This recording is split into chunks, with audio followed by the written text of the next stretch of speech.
મનને ઉત્તમ વિષયોમાં બાંધી રાખો, જેથી એ ક્યાંય ભટકી ન જાય. મનોરથ વગરનું મન ન રાખવું. આ વૈષ્ણવ મનમાં અનેક મનોરથો લઈને પછી ઠાકોરજી સન્મુખ જવું, તો ઠાકોરજીની સેવામાં આનંદ આવે. કછુક મનોરથ મન મેં કીને, આપણે તો નિત્ય લીલામાં ગાઈએ છે ને, પ્રાત સમય ઉઠી કે બ્રજબાલા, ગાવત મંગલ ગીત રસાલા, કર શ્રૃંગાર મથનિયા ધોવે, અપનો અપનો દહ્યો બિલોવે, और કછુક મનોરથ કે પકવાન થાર સંજોવતી સુંદર. મનમાં મનોરથો લઈને જાઓ. ઠાકોરજી પાસે જાઓ ને ત્યારે હીન વાતો યા હીન ભાવના મનમાં લઈને ક્યારે નહીં જાઓ.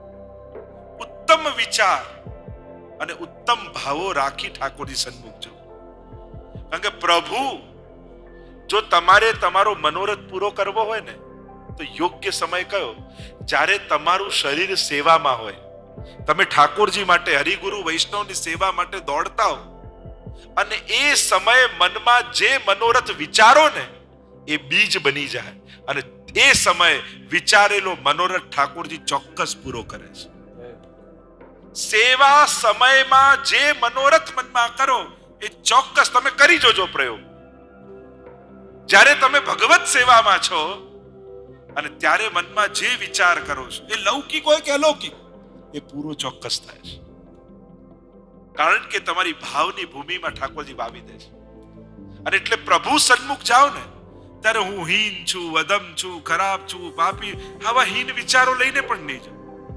મારાથી ભક્તિ થતી નથી, આ નથી થતું, પેલું નથી, આવું નહીં વિચાર. મારે શું કરવું છે એવા વિચાર સાથે ઠાકોરજી સામે જાઓ. પ્રભુ કૃપા થશે ને તો ઠાકોરજી પધરાવા છે, આવા મનોરથ કરવા છે, આવા ઉત્સવ હવેલીમાં કથા કરવી, આવા મનમાં ભલે તમારું સામર્થ્ય ન હોય, થિંક બિગ, ઊંચું વિચારો, કૂદકો મારો, ભલે કલ્પના કરો, પણ ઊંચા વિચારો મનમાં રાખીને જાઓ. ભલે હમણાં સામર્થ્યનો વિચાર ન કરો ઠાકોરજી, કારણ કે પ્રભુને સામર્થ્ય બદલતા જરાય વાર લાગતી નથી.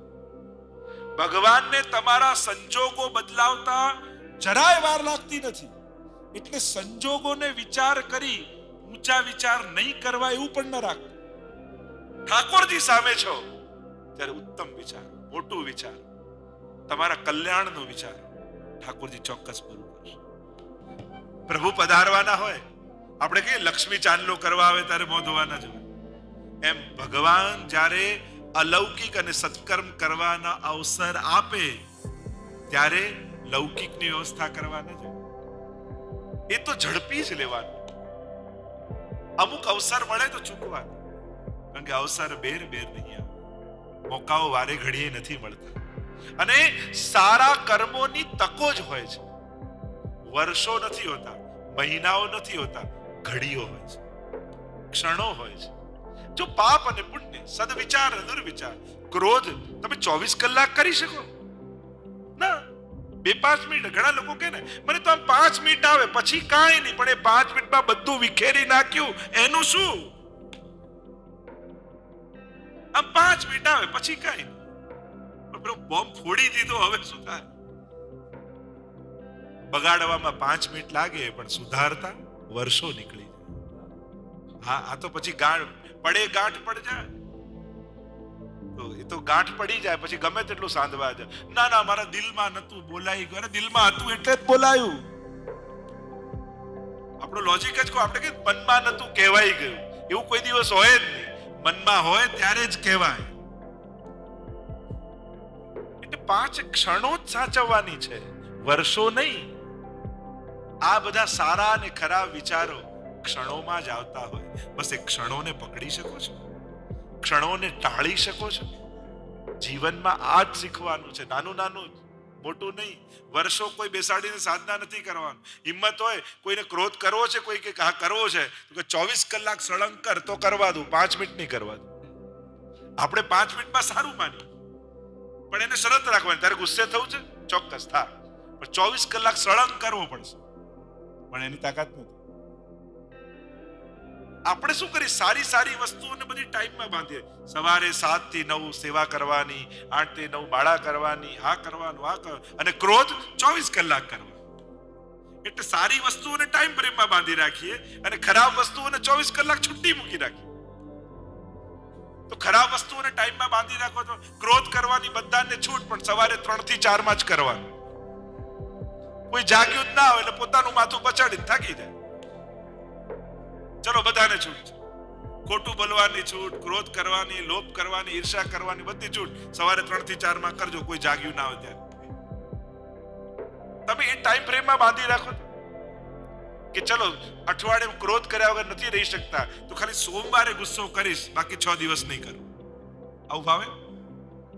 બધી લૌકિક આવી વસ્તુઓ જે જીવનને બગાડે છે એ 24 કલાક કરવા જોઈએ છે, અને જે ઉદ્ધાર કરે છે એ બધાની કલાક, 2 કલાક, 3 કલાકમાં બાંધી રાખી.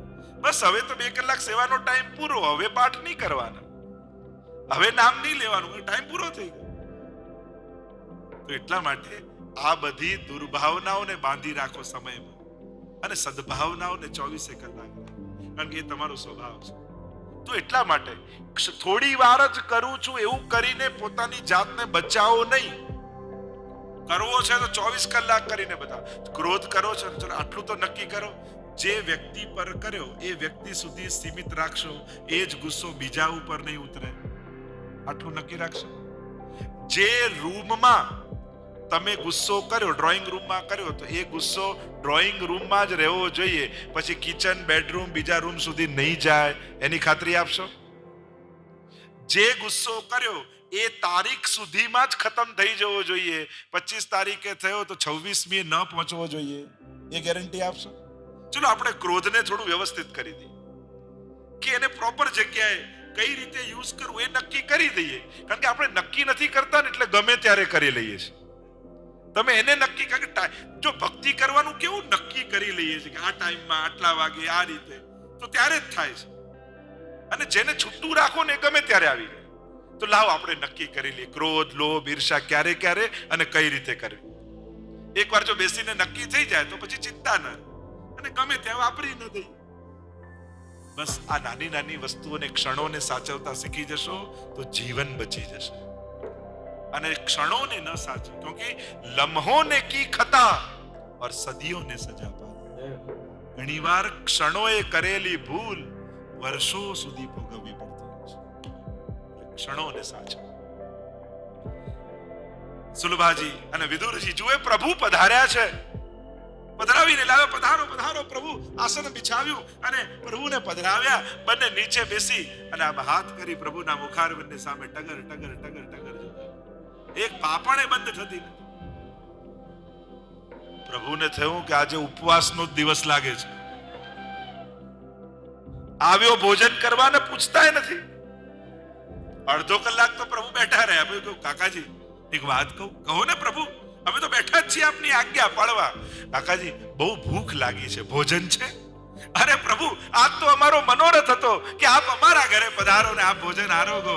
દોડતા દોડતા સુલભાજી ગયા, અને પ્રસિદ્ધ કથા છે કેળા પડ્યા હતા, કેળા લઈને આવ્યા અને આમ છાલ છોલે, પણ દ્રષ્ટિ તો ઠાકોરજી સામે, એટલે કેળું ફેંકે ને છાલ આપે.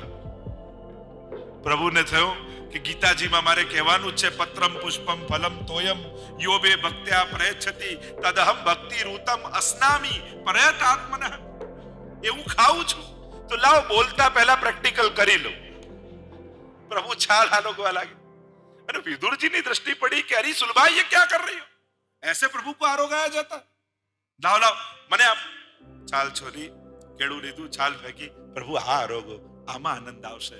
પ્રભુ આરોગ્યા, સ્વાદ લીધો ને એટલું બોલ્યા, કાકાજી માફ કરજો, જે છાલમાં મીઠાશ હતી એ કેળામાં નથી.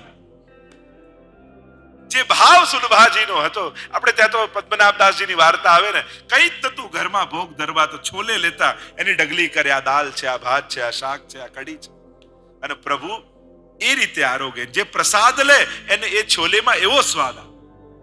અને જ્યારે પદ્મનાભદાસજી ગુસાઈજીને ત્યાં પધાર્યા, મોટો 56 ભોગ ગિરધરજીએ કર્યો. અને ત્યારે મથુરાધીશને પૂછ્યું કે બાબા 56 ભોગમાં આનંદ તો આવ્યો?